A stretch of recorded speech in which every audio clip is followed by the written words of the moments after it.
The Lord be with you. With your spirit. A reading from the Holy Gospel according to Saint John. Glory to you, O Lord. Jesus left Samaria for Galilee. He himself had declared that there is no respect for a prophet in his own country. But on his arrival, the Galileans received him well, having seen all that he had done at Jerusalem during the festival which they too had attended. He went again to Cana in Galilee, where he had changed the water into wine. Now there was a court official there whose son was ill at Capernaum. And hearing that Jesus had arrived in Galilee from Judea, he went and asked him to come and cure his son, as he was at the point of death. Jesus said, "So you will not believe unless you see signs and portents." "Sir," answered the official, "come down before my child dies." "Go home," said Jesus, "your son will live." The man believed what Jesus had said and started on his way. And while he was still on the journey back, his servants met him with the news that his boy was alive. He asked them when the boy had begun to recover. "The fever left him yesterday," they said, "at the 7th hour." The father realized that this was exactly the time when Jesus had said, "Your son will live." And he and all his household believed. This was the second sign given by Jesus on his return from Judea to Galilee. The Gospel of the Lord. Praise to you, Lord Jesus Christ. Please be seated. My dear brothers and sisters, today we are going to reflect about this Bible passage from Gospel of John chapter 4 verse 43. Gospel of John chapter 4 verse 43 onwards. Let us reflect this Bible passage one by one, every word of God. When the 2 days were over, he went from that place to Galilee. So Galilee is the place of Jesus, the hometown of Jesus. So Nazareth is in Galilee. So Galilee is supposed to be known as, Jesus is Galilean, so that is his hometown. And when the 2 days were over, he went from that place to Galilee. And then verse 44, continue reading. And in about this place, Jesus said, the word of God, an extra word of God is added there and says, "For Jesus himself had testified that a prophet has no honor in the prophet's own country." So familiarity breeds contempt. In the in the town, in the hometown of Jesus, people never honored him. They rejected him because too much of familiarity. In fact, we need to understand this is a false familiarity. If you really know who Jesus is, they would be the ones supposed to be honoring Jesus most. Because we all know, the whole world knows that he is the Messiah, he is the Son of God. But familiarity made them to have a wrong impression inside of them. So this familiarity, all these so-called familiarity need not be correct familiarity. It can be false familiarity. This is something that we have to always remember. Just because you're so familiar doesn't mean that you know every detail of it. You know the person's truth about the person. They were so familiar with Jesus and they ignored the truth. They did not know, they did know everything except the truth about Jesus. So this is one problem that we need to remember in the Word of God. Let us read this Word of God. Gospel of John chapter 7 verse 5. Gospel of John chapter 7 verse 5. We read like this. Word of God says, verse 4 onwards. Verse 4 onwards. "For no one who wants to be widely known acts in secret. If you do these things, show yourself to the world." Who told this? The cousin brothers of Jesus. Those who are, normally the cousin brothers and the family all live together in one village, in this almost near, close by, the houses are very close in the Nazareth and Galilee in the Holy Land. So these whole family, relatives of Jesus, they used to live together in close places. And these cousin brothers have seen Jesus the way Jesus was brought up. And the same brothers, the cousin brothers, they came to Jesus and they are doubting Jesus. Many people say these are not cousin brothers, his own brothers. If it was his own brothers, they would not have doubted because they know the secrets of Jesus. They know the birth of Jesus. They should know the importance of Jesus because at least Mother Mary will tell them from by their childhood. But these are not his own brothers, but cousin brothers. So his brothers said to him, leave here and go to Judea so that your disciples also may see the works you are doing. They wanted to get rid of him from the hometown. And then verse 5. For not even his brothers believed in him. See, even his cousin brothers who lived with him in the neighborhood, they did not, being with Jesus for so many years from the childhood, did not help them to believe in him. So this is something that you all need to remember. Just because you are 24 hours taking the Bible and preaching in the live streaming and celebrating the Holy Eucharist every day and always in touch with Jesus doesn't need to make you know him everything. Doesn't mean that you know about Jesus and believe in Jesus properly. You must have seen many evangelists who are preaching 24 hours, doing ministering, suddenly falling down completely, and all the scandals coming out. Many priests, many clergy and the evangelists, pastors. It is possible because not even his brothers believed in him, though they were living with him 24 hours for childhood onwards. This is something that should shock us, shake us, because we are always with the Bible, listening to the preaching, live streaming and all these things. And is it all these things, is it making us to fall in love with him, or is it making us to just take everything for granted? Are there too much of life, too much of connection with God, too much of prayer, and too much of connection, reading the Bible, using the Bible, listening to the preaching and getting the knowledge about Jesus? Is it humbling you or getting you, giving you pride inside? This is very much where we need to remember, because that's a clear sign. It's a false familiarity. We are not knowing him truly. In a wrong way, we are knowing him. Wrong way. Because if you read the Bible passage, we know Gospel of John chapter 4 verse 44. We just read it now. It is said, can you read chapter 4 verse 43? When the 2 days for 43, he went from the palace to Galilee. 44. For Jesus himself had testified that a prophet has no honor in the prophet's own country. Okay, Jesus knew that he will not be welcomed in his hometown. And then 45. When he came to Galilee, the Galileans welcomed him. See, surprisingly, they're supposed to reject him because he's on town. But now, in a special way, they welcomed him. Why? Because since they had seen all that he had done in Jerusalem at the festival, for they too had gone to the festival. What did they see in Jerusalem?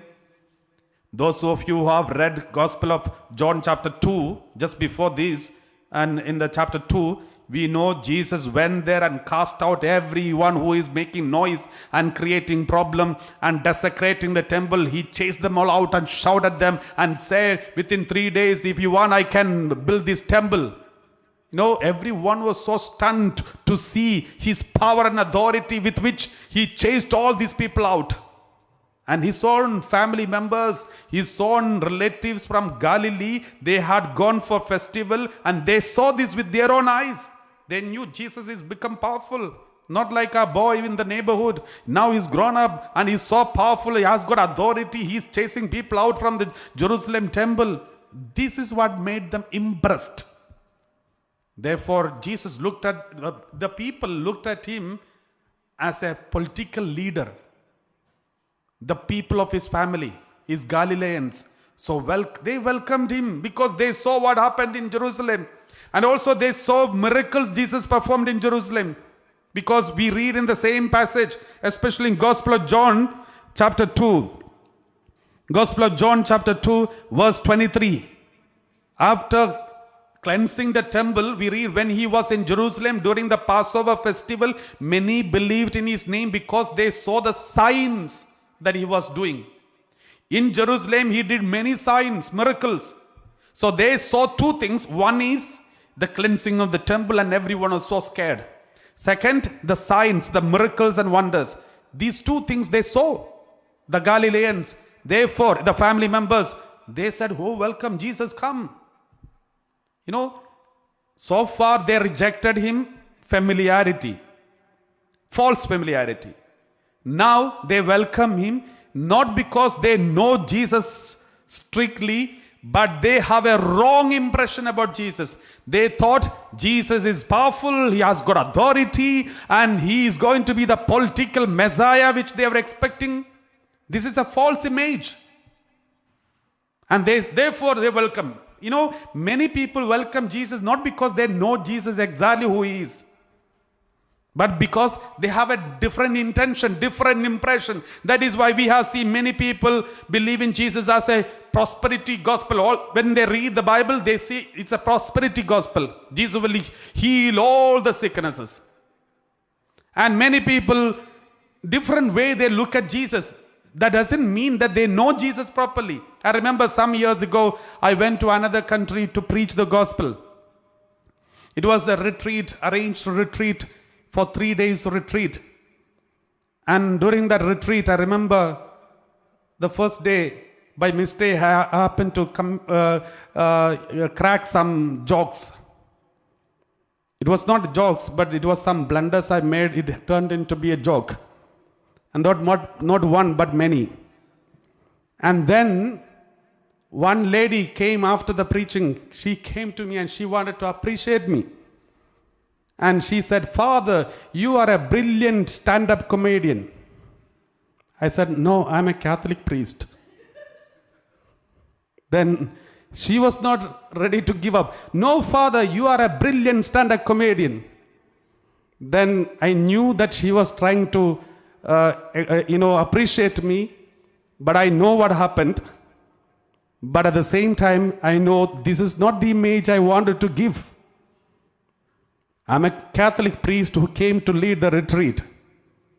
So, my dear brothers and sisters, this is how sometimes we have an impression about Jesus. After reading his Bible, Word of God, after seeing the miracles, after all these things, we come up with a conclusion. Oh, stand-up comedian.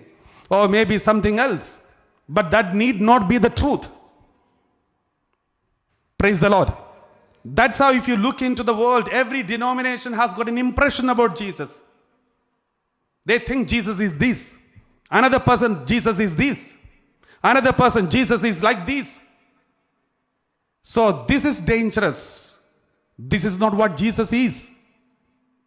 Jesus is different. That is why even when Jesus performed miracles, Jesus tell everyone, keep quiet, don't tell anyone. Because if you go around and tell all these miracles which I'm doing, they will get a false impression.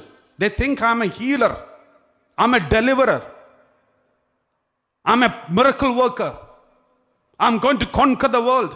This is not what I am.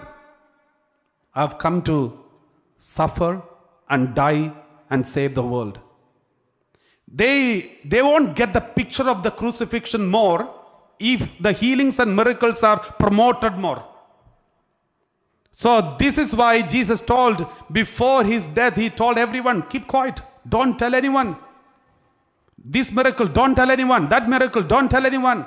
There will be a time then you need to talk. After my resurrection, after the resurrection, Jesus said, go and tell the whole world the good news that I have announced. The good news should be announced. He didn't say, go and tell all the world about my miracles and wonders. No, good news. What is the good news?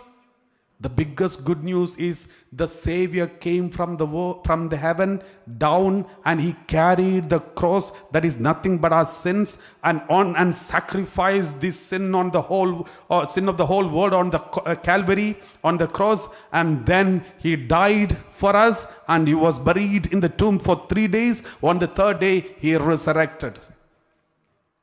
And thus we are all forgiven. That is the good news. Good news means not healing. Good news means not deliverance. Good news means forgiveness of sin. That is the most important thing that you need to remember. If you get healing but still you feel guilty of your life, what is the use?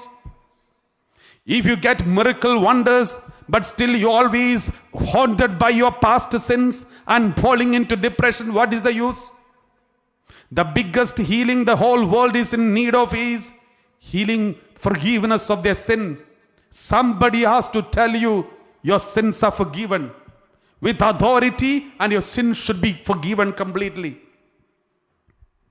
I remember some time back during the retreat, when we had the retreats here, during the retreat, one gentleman came for retreat along with his wife, and then it was the first day. At the end, in the night, we had confessions. Everyone was supposed to confess.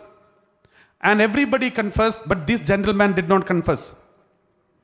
And I didn't know that he didn't confess. The second day, in the evening, only 3 days of retreat, but the second day evening, he came to me and said, "Father, I want to make my confession." Then I asked him, "You didn't make your confession yesterday?" Then he said, "No." And he said, "Father, truly speaking, let me tell you frankly, I don't believe in confession." Then I said, "Then why are you coming for confession now?" Then he said, "Because my wife is not giving me peace of mind. My wife is after me. Go for confession, go up to confession. And she's watching me from there. You have to listen to my confession, otherwise she won't give me peace of mind." Then I said, I didn't want such kinds of fake confessions. So I was about to tell him, I'm not interested for these kinds of confession, because it's kind of drama just for the sake of someone else. And then he said, "Father, but let me tell you, if I make my confession, I will not cheat anyone. I will make a sincere confession. I have prepared my sins and I've come with these sins. I want to make my confession, though I don't believe in it, though I'm doing it for my wife, but I will do it sincerely." Then I said, "Okay, come." And then we came inside this chapel, and then he made his confession. He made a very good confession. And all the sins which he had to confess, he had confessed. Then at the end, I didn't know what to say, because I know his background, his lack of belief in the confession and everything. But I just looked at him and just gave one sentence. And I said, "My dear friend, all your sins are forgiven. All your sins are unconditionally forgiven." The moment I said, and after that I kept silence for some seconds. And then I was closing my eyes then after saying that, and then I heard us weeping. He was bursting out in tears and he could not control. He started crying loudly. And he cried so loudly that even I got frightened. And then he went on crying and tried to pacify him. But in between, he was telling me like this, not looking at me, but looking at the Blessed Sacrament. He was saying, "Nobody ever told me like this." That is one statement he made. "No one ever told me this." Because for the first time, he heard a statement with authority in front of the Blessed Sacrament that all your sins are forgiven unconditionally, which set him free on the spot then and there itself. My dear brothers and sisters, this is the power of confession. He didn't even believe in it, but when he heard it, he was set free completely. This is because it's a sacrament. It's not human power. It is divine power that is at work in the sacrament. That is why he experienced this and totally changed. And he even was ashamed that he cried because he could not believe that he was crying like this. My dear brothers and sisters, this is the power of the blessed sacrament, the power of the crucifixion of our Lord Jesus on Mount Calvary. The Lord, our Lord wants the whole world to know this good news. Your sins are forgiven. If we get a healing, it won't be so life-changing one.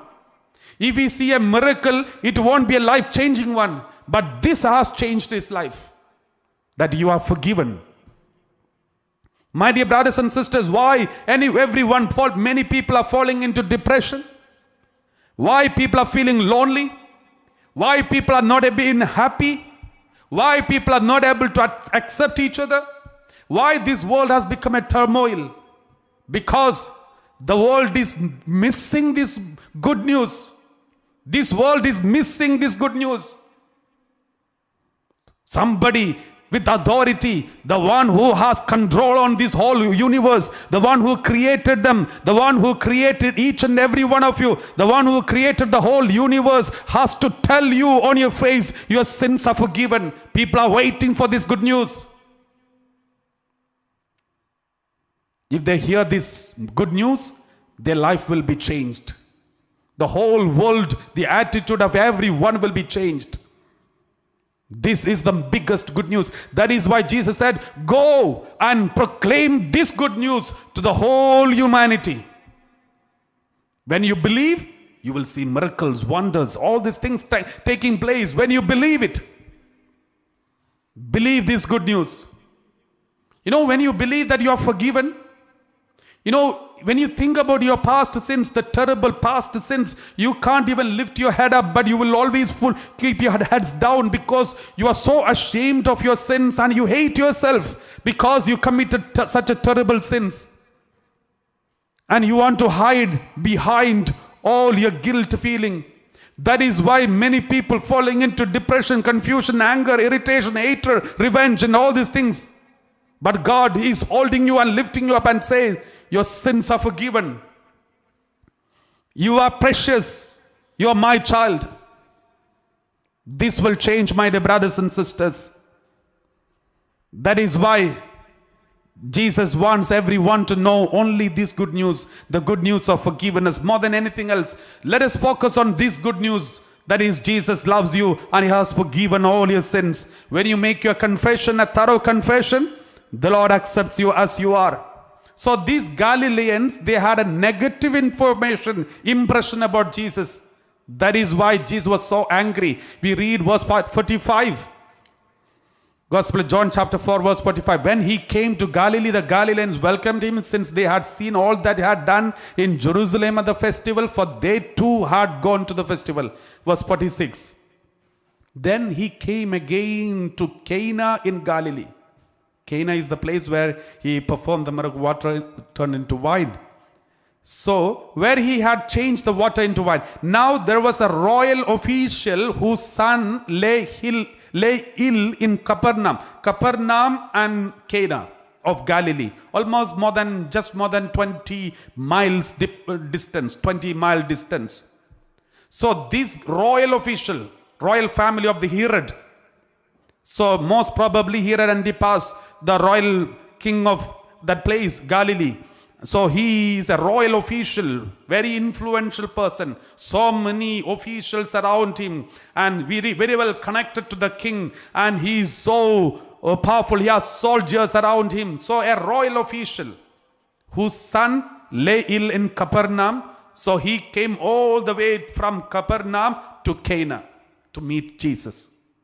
See? Just imagine such a powerful person, so many connections, so many influences everywhere. But when there was a real problem in his family, the king could not help him. The soldiers could not help him. The money power could not help him. All his friendship and influences that he had could not help him. Only Jesus could help him. This we need to remember.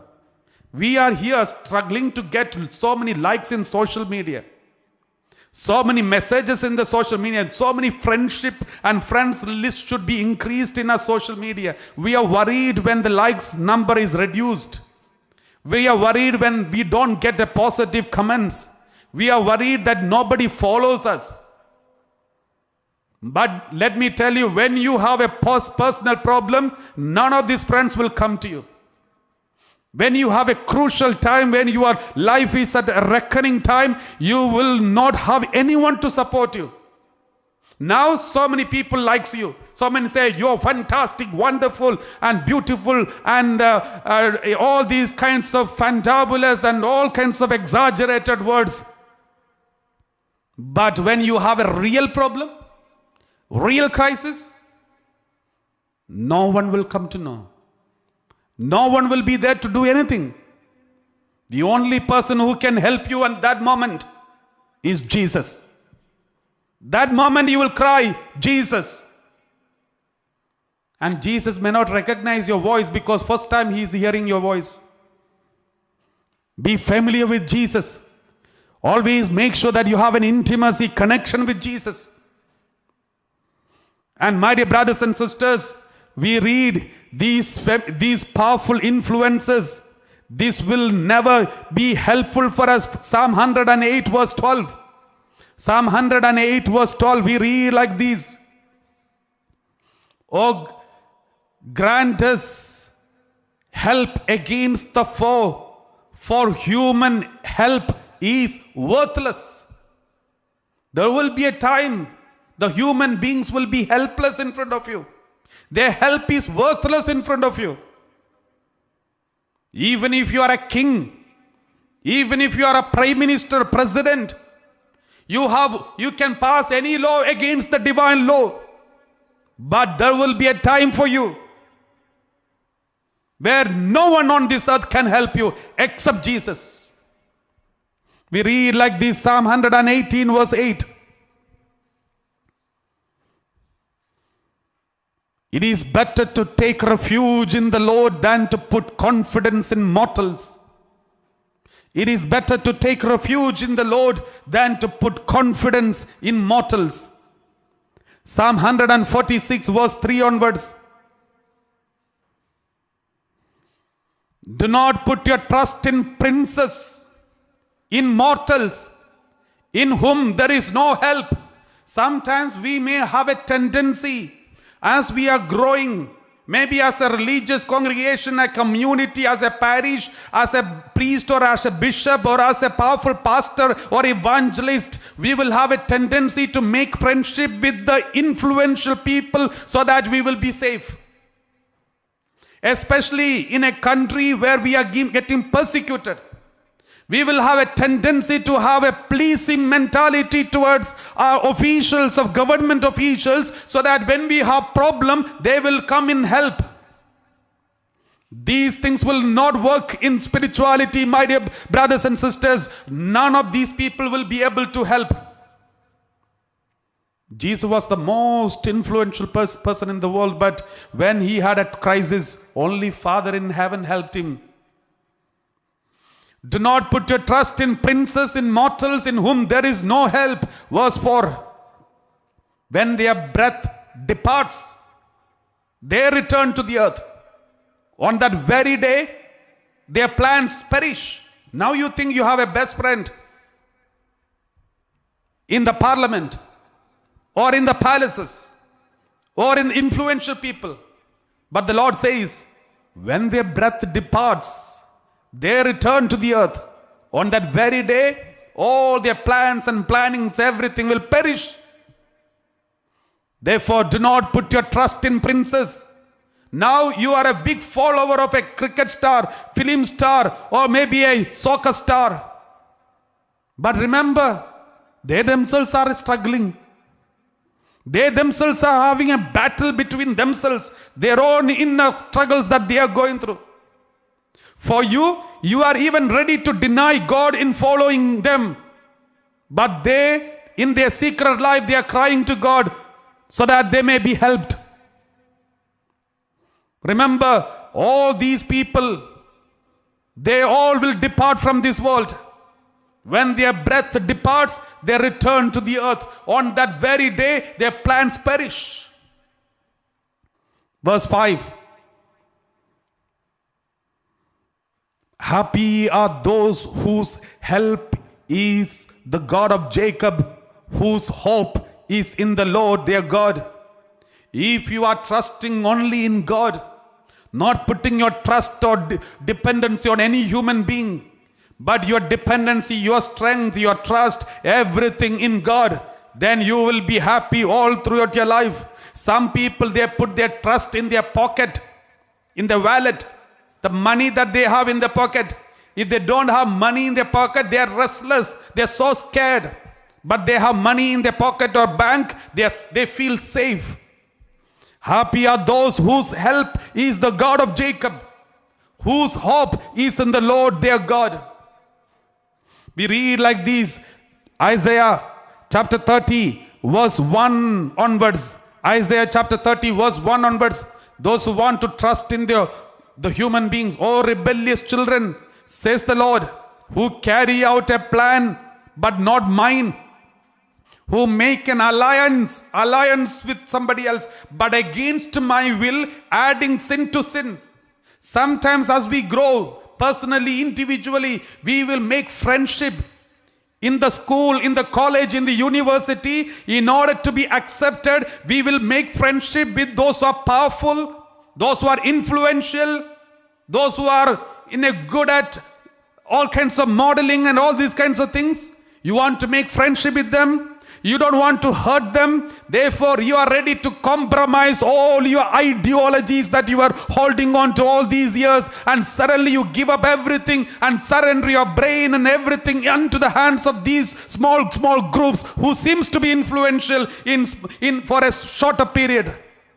The Lord says, "Oh rebellious children," says the Lord, "who carry out a plan, their own human short plans, but not my plan, not mine, who make an alliance, but against my will, and then adding sin to sin." Because they think, otherwise, Father, I cannot survive in this college. If I don't make friendship with them and join with them and expose my body and fall into drugs and start drinking, I cannot survive in this university. There are so many young girls and boys who are struggling out there, my dear brothers and sisters, and compromising with the word of God.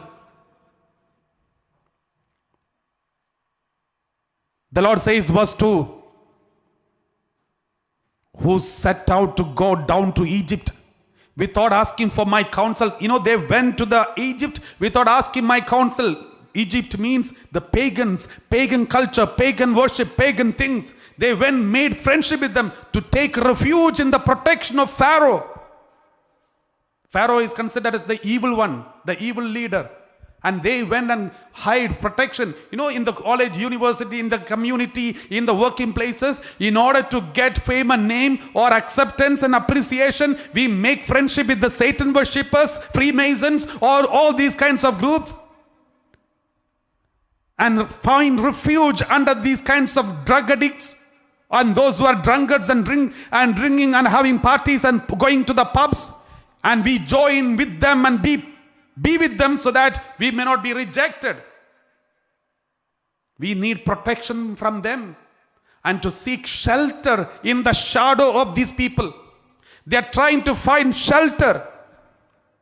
Many youngsters today who are struggling in this area, they know Jesus is alive, but at the same time, in order to survive, they need shelter under the devil. This is how many people think. It is because you have a wrong impression about Jesus.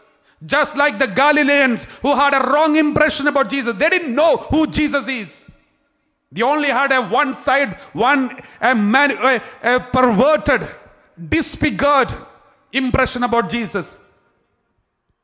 If you know who Jesus is, what he is capable of, and what the power of our Lord Jesus, how much he loves you, how much he sacrificed for you, if you know truly, in front of the whole world, you will be capable of standing alone.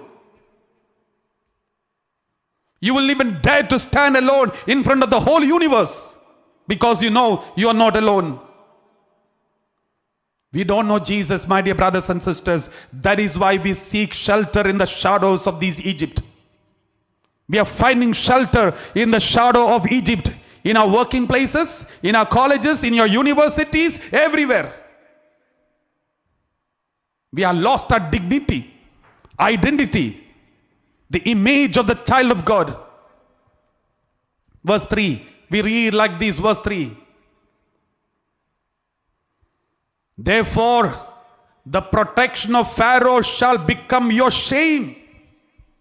You are depending on Pharaoh. The worldly protection, worldly connection, worldly friendship. The friendship that you are cherishing and trying to protect, and you don't want to be left out in your community, in your college, in your university, and you are hiding under the shadow of these evil people, evil group. The Lord says, your protection of this group shall become your shame. Because of these, it will become a shame for you. Because of this group, you will be ashamed. It will be a big shame for you in the whole world. And the shelter in the shadow of Egypt, your humiliation.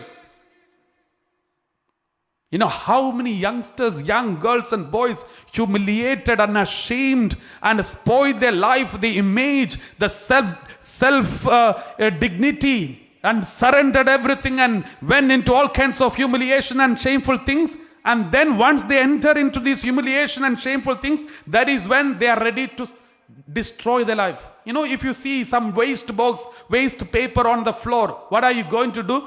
Will you keep it on the table? Never. If you see a waste paper on the floor, you will take it and smash it and put it in the waste box. This is how many people do. Youngsters who are very powerful dignity, identity, holiness and joy and happiness, once they hide in the shadow of these pharaohs of this world, they enter into shame and humiliation, and then they will realize they are good for nothing, useless. This world is meaningless, and that is when they struggle and destroy their life and put it in the waste box. Many youngsters, that is how they fall into drug addiction. All kinds of tattoos in their body and all kinds of varieties of makeup, and trying to seduce others and then put it in the Facebook, WhatsApp, everywhere, and Instagram, and then get into addiction of drugs and drinks, and then thinking of committing suicide. If not, depression. Therefore, the protection of Pharaoh shall become your shame, and the shelter in the shadow of Egypt your humiliation. Verse 4. For though his officials are at Zon and his envoys reach Hanes, verse 5. Everyone comes to shame through a people that cannot profit them, that brings neither help nor profit, but shame and disgrace. These kinds of connections, you think by being with them in these groups, you will be protected. Being with them, you will never be rejected. Being with them, you will never be left out. As long as you are in this university or college or your job here, you will be always protected and covered. It will never happen, my dear brothers and sisters. You will end up in shame and disgrace completely. You are losing your whole life. This is what God wants to tell you and me, my dear brothers and sisters. Anyway, let us continue reading. Gospel of John chapter 4 verse 46. Then he came again to Cana, Galilee, where he had changed the water into wine. Now there was a royal official whose son lay ill in Capernaum. Verse 47. When he heard that Jesus had come from Judea to Galilee, he went and begged him to come down and heal his son, for he was at the point of death. This such a mighty, powerful royal official, helpless in the whole world and begging in front of this ordinary man called Jesus. Because he knows Jesus. Then what did Jesus say? 48. Then Jesus said to him, unless you see signs and wonders, you will not believe. Jesus includes that man as well as the Galileans. Galileans accepted Jesus because they saw the miracle. So Jesus was so angry with them. And by speaking the same word to the Galileans, he also addressed to the official, unless you see signs and wonders, you will not believe. Verse 49. Jesus was so angry because they believed in Jesus, not as Jesus, but as a miracle worker. The official said to him, "Sir, come down before my little boy dies." Then verse 50, we read like this.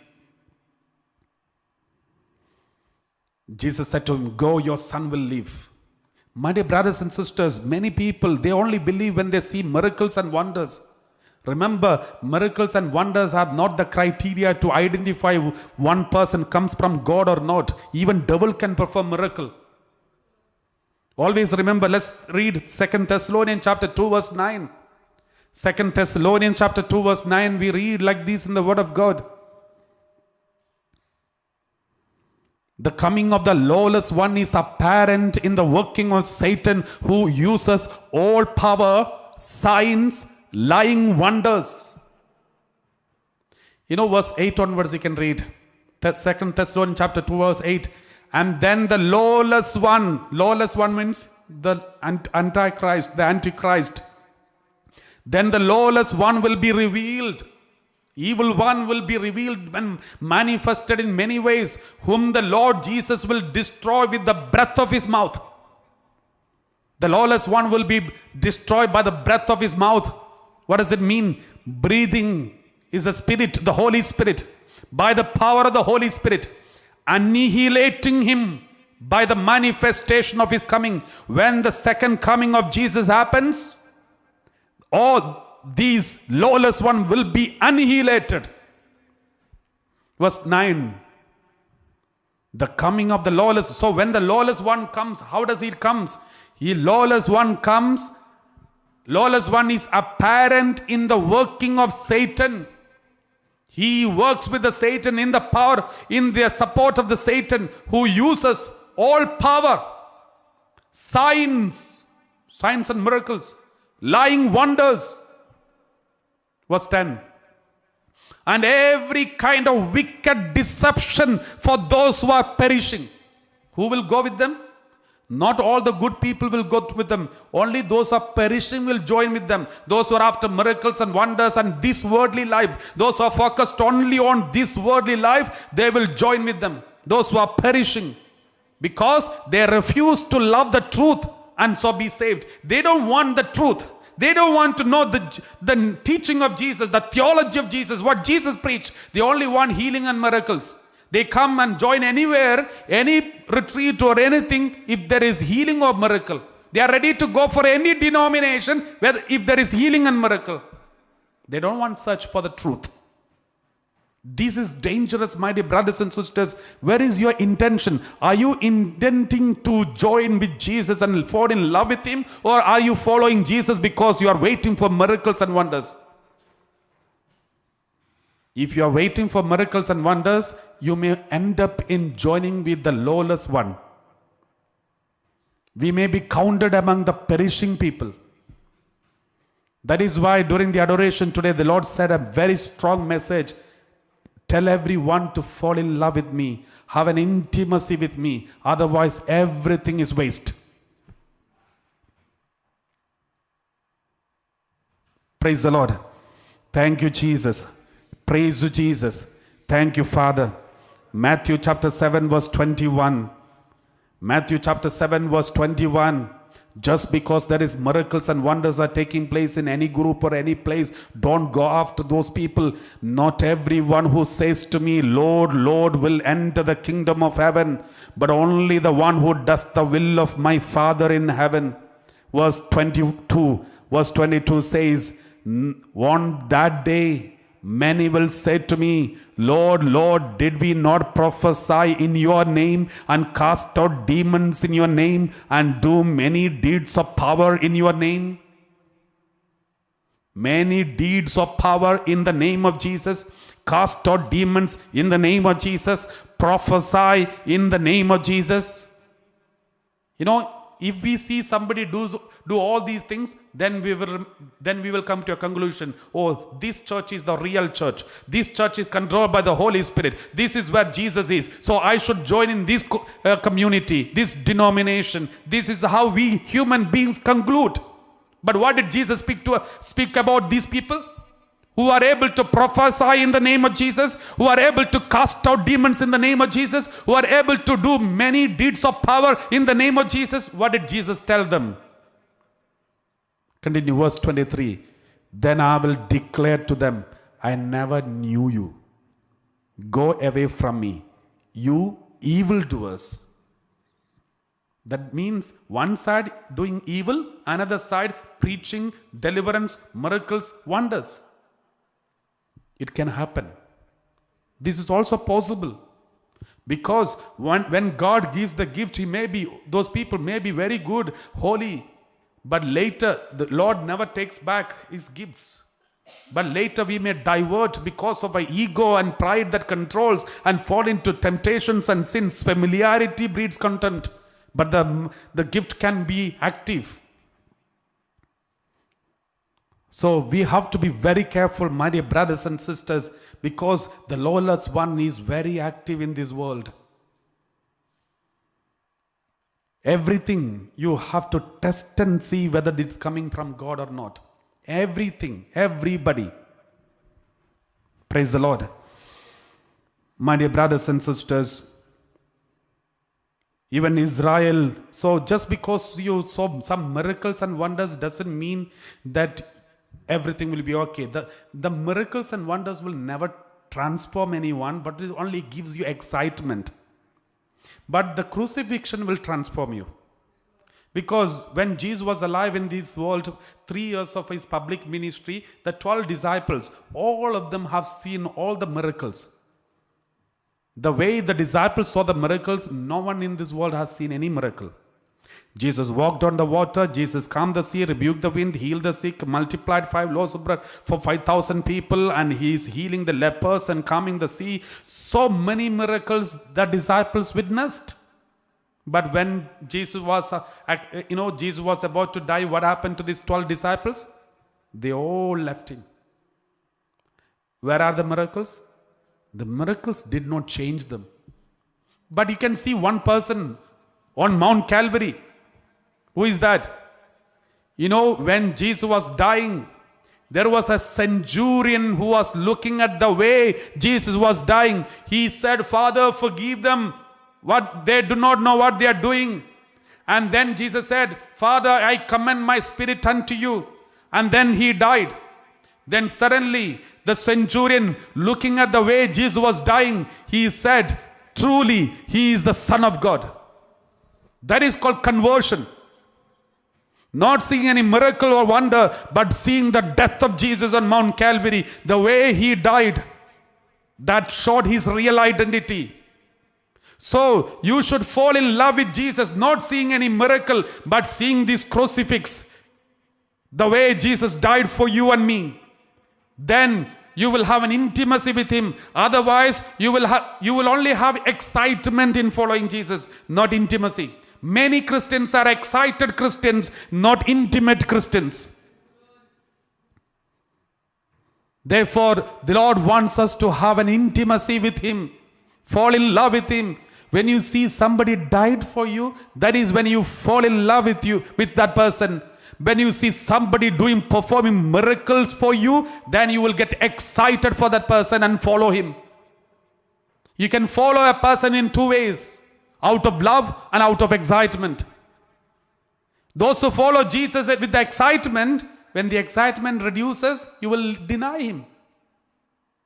When out at Mount Tabor, 3 disciples, John, Peter, John, James, they said, Jesus, this is very good to be here. Let us be here every day. Rest of life. They forgot their wife, children, and family, everyone. They want to be on the top of the mountain. They forgot even about food. They want to be there forever. But the same people, when they saw these glory, miracle, wonders, they want to follow Jesus. They were so excited. But when they came to Gethsemane, They found boring. They started sleeping. They didn't want to follow. In Gethsemane, they deserted him. They all left him. Because no excitement. He is kneeling down and crying and shedding blood. Who will follow such a man? But if you are able to follow this man who is shedding blood, then it is called intimacy. It is love. It is pure love. Praise the Lord. Let us love Jesus who died for us. Forget about Jesus who performed miracles. That is a small portion of his life. The biggest person, the wholeness of Jesus is, he himself said who he is. He said, I am love. God is love. Let us fall in love with him, my dear brothers and sisters. So there are so many things that we can speak about this Bible passage. And this man, Jesus said, go, your child will live. He went back. It's only 20 miles distance. But when he came running very fast. But when he went back, if you read the Bible, he only went the next day. Why? Because he was sure his child will be alive. When his child is about to die, how can he go next day? It's only 20 miles distance. Continue reading, verse 46. Gospel of John chapter 46. Then he came again, verse 47.